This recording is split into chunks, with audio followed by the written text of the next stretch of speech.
Hey guys, what's up? This is Panzer Dragon, and today we'll be doing the top 5 best top laners for solo queue. Now this patch is unique and it kinda changes the top lane meta a bit, since Spectre's Cowl has been changed from 100% health regen to 150% health regen. This means it is easier for tanks to lane against AP top laners. And I've also discovered a new champion in the top lane who seems really strong at the moment. And so with all that being said, let's get started.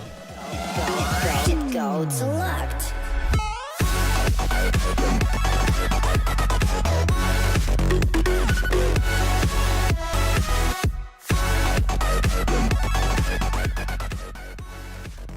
Alright, so at number 5 we do have Riven still, and again, very snowbally champion, can easily take over the lane when she gets ahead, and she does have great mobility with her Q and E, which makes her a really good split pusher and roamer. And of course, in long sustained team fights, she's really good as she does have that shield and a lot of CC to output, and if she has flash, then she can hop into carries and kill them.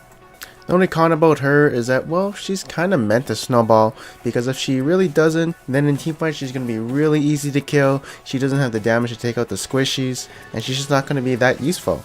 But I have seen hard carries from Riven players, and people who get the Master and Challenger by playing Riven, so she's definitely a really strong champion if you know how to play her.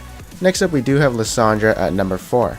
So like I said previously, tanks do have a better time with Lissandra, as they do get more health regen with the Spectre's Cowl. But she is still good because she has the utility coming from her ultimate to lock people down, she has a zoning potential if she uses the ult on herself, plus having Zhonya's and another round of spells to unleash on the enemies. She does have a lot of damage since all of her spells do deal damage. She also has incredible initiation as she can basically root everyone around her, toss out a Q to slow everyone and deal a lot of damage, and then use that ultimate to lock people down and deal AoE damage to enemies and also slow them. But now if no one died when she used her combo and all of the enemies are still alive, you probably lost that fight since Lissandra has really great burst. But if the teamfight hasn't gone her way when she has used all her spells, well, her cooldowns are pretty long except her Q, so she might be in a pickle. But other than that, of course, she's still definitely one of the top 5 best top laners at the moment. Next at number 3 we do have Hecarim. So honestly right now, Hecarim is not that popular at the moment, but I actually saw Liquid Quaz use it in solo queue once, and I tried it for myself, and I actually think it's very strong against melee characters. The reason I believe is because he can auto attack and Q at the same time, and his Q has a very strong base damage. Also in extended trades you will have your Q up more often since you are stacking it.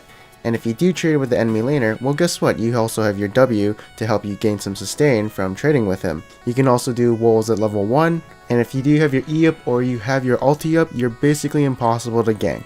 He also has really good ganks when he teleports to another lane, especially if he has home guard, and usually when you do have home guard, you're guaranteed a kill.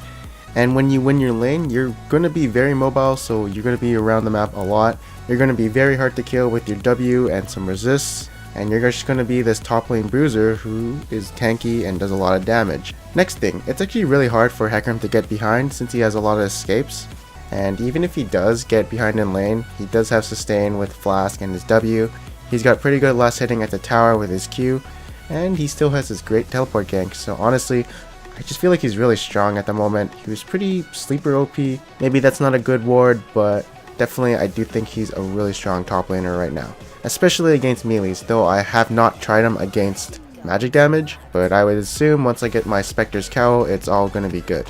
Next up at number 2 is going to be Sion. So Sion has great laning phase with his E, he can do camps at level 1 really fast because of his passive, and he's super tanky when it comes to mid game. Now what stands out to me most about Sion is how much CC he can output in teamfights, while also being really tanky with his W because that shield is really good as it scales with health. And he's just like this big giant guy in your face, and if you do come close to him, well, you have to either move away from his Q, get hit by a slow, or get damaged by his shield if he pops it. He is honestly as tanky as a full build Mundo, which is very tanky, but unlike Mundo, he can output a lot more CC, and even if he's behind, he's still really tanky, and it's just like this Titan that the enemy has to get through to get to the carries. Yeah, sure, if he's fed, he can't really take out the enemy carries, he can only, zone them. But if your team can handle the divers while you zone out 3 other people, then you'll probably win it as it's like a 2v4 in your back line, and then you're there 1v3ing their back line too, or, trying to peel for your team and kiting around. From my experience, when I'm basically full build and I'm like level 18, it's like 40 minutes in, I do have about 4500 health, and my W gives me like 580 health, and I could probably pop that 2 or 3 times in one team fight, so potentially I do have like 6000 health. And of course, if you do have Thornmail, well, the AD carriers are going to have a hard time, trying to kill you since they'll be killing themselves. The reason I have a more in-depth explanation of Sion and Hecarim is because I do play them in the top lane whenever I have the chance to. These are my 2 mains for top lane, and I do have pretty good success with both of them. So that's the reason why there's a long explanation for both of them. Anyways, at number 1 is going to be Aurelia. So as of right now, Aurelia is probably the strongest top laner in my opinion for solo queue. The reason behind this is because once Aurelia gets a snowball in the lane, it's very hard for the enemy to deal with and trade with her. From my experience, when I'm being snowballed from an Aurelia, I will usually probably go close to a minion, she kills that minion and I get stunned right after, and then she just outputs a lot of damage.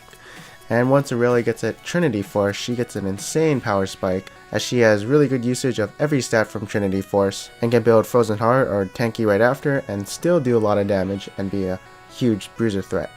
Of course, what does stand out to me most in team fights is how tanky she is with her W and R, her damage output onto squishies, how she can't get locked down because of her passive, the true damage of course if you're still in the mid game, and finally the 2-second stun that comes up every 8 seconds and reduced with cooldown if you got cooldown reduction. I honestly think that needs a nerf to like 1.5 seconds or maybe a longer cooldown, because basically what I see is Aurelia flashing onto AD carries, stunning them, unleashing their W and R, and basically killing them. So yeah, if you want free elo and you want to play top lane, I recommend you trying to play Aurelia and learning her. She's really good for carrying yourself and your team. Next thing, I do want to be talking about Kennen, who looks like a strong champion this patch. But the thing is, I haven't seen him yet, I've only heard of him, so I cannot determine if he is really strong since I haven't seen him. But I do feel like he's something to look out for in the future, and so I wouldn't be surprised to see if he becomes popular in the next few days of solo queue. Hey guys, so thank you guys for watching this video. I hope you guys enjoyed it. If you guys did enjoy this video, feel free to check out my other tier list right up there for patch 5.3. As you can see, there is marksman, mid laners, and junglers, all for you guys. If you guys did enjoy the information and insight that I gave, feel free to subscribe right over there. It's free, it's easy, and it's one click away, so why not? Anyways, thank you guys again for watching this video. I hope you guys enjoyed it, and I'll see you guys next time.